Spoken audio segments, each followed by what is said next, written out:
Hello बच्चों, let's read this question and the question says that denominator of a rational number is 4 less than its numerator if 11 is added to numerator and 1 is subtracted from denominator then the new number becomes 7/3 find the rational number। तो आइए अब इस question को यहाँ पर हम solve कर लेते हैं। इस क्वेश्चन में कहा गया है कि जो डिनोमिनेटर है एक रेशनल नंबर का वो 4 लेस है न्यूमिनेटर से, और अगर हम 11 ऐड करें न्यूमिनेटर में और 1 सब्ट्रैक्ट करें डिनोमिनेटर से तो जो नया नंबर है हमारे पास वो हो जाता है 7/3। तो हमें रेशनल नंबर बताना है कि क्या होगा। तो यहाँ पर हम की कॉन्सेप्ट यूज़ करेंगे, कॉन्सेप्ट दैट लेट। तो यहाँ पर हम लेट कर लेंगे कि जो डिनोमिनेटर है हमारे पास, लेट द डिनोमिनेटर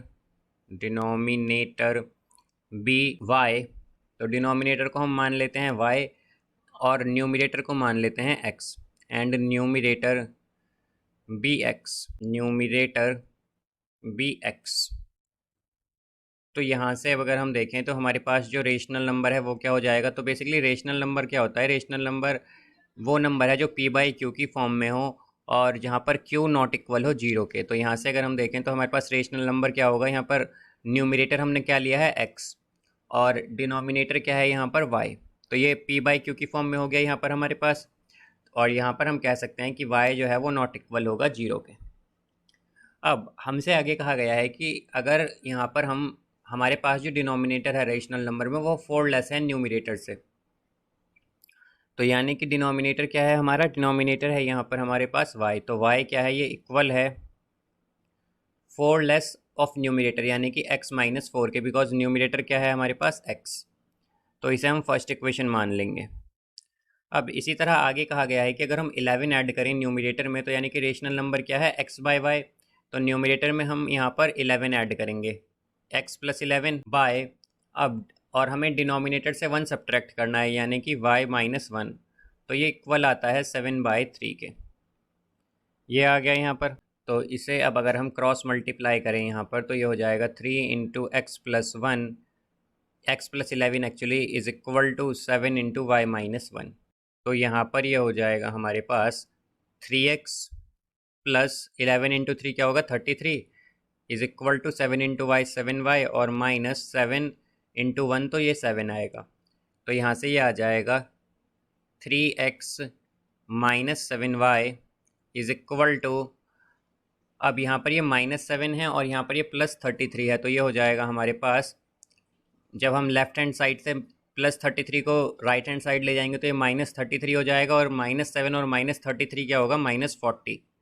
ये इक्वेशन सेकंड है। अब यहाँ से हम अगर इक्वेशन फर्स्ट में 3 से मल्टीप्लाई कर दें, मल्टीप्लाइंग इक्वेशन फर्स्ट बाय 3। तो यहाँ से अब अगर हम देखें तो इक्वेशन फर्स्ट क्या है, y is equal to x-4। तो इसमें अब हम मल्टीप्लाई करेंगे 3 से तो क्या आएगा 3y is equal to 3x - 12। इसे हम लिख सकते हैं यहाँ से तो 3x - 3y और इज़ इक्वल टू 12 ये आ जाएगा यहाँ पर। अब हम अगर यहाँ पर इसे इक्वेशन थर्ड माने और सेकंड माइनस थर्ड कर दें यानी कि इक्वेशन सेकंड को माइनस करें थर्ड से तो क्या आएगा 3x, इक्वेशन सेकंड क्या है 3x - 7y is equal to -40 और इक्वेशन थर्ड क्या है 3x - 3y is equal to 12। तो यहाँ पर अब क्या करेंगे, हम माइनस करना है तो यहाँ पर ये माइनस का साइन, यहाँ पर ये प्लस हो जाएगा बिकॉज माइनस है पहले से ही हमारे पास, और ये माइनस।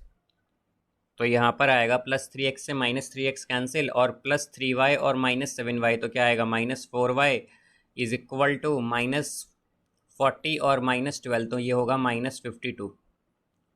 तो यहाँ से y की वैल्यू क्या आ गई 13 आ गई, y हमारे पास 13 आ गया यहाँ पर। अब हम जानते हैं कि हमारे पास y इक्वल है x-4 के, तो ये आएगा 13 इज़ इक्वल टू x-4।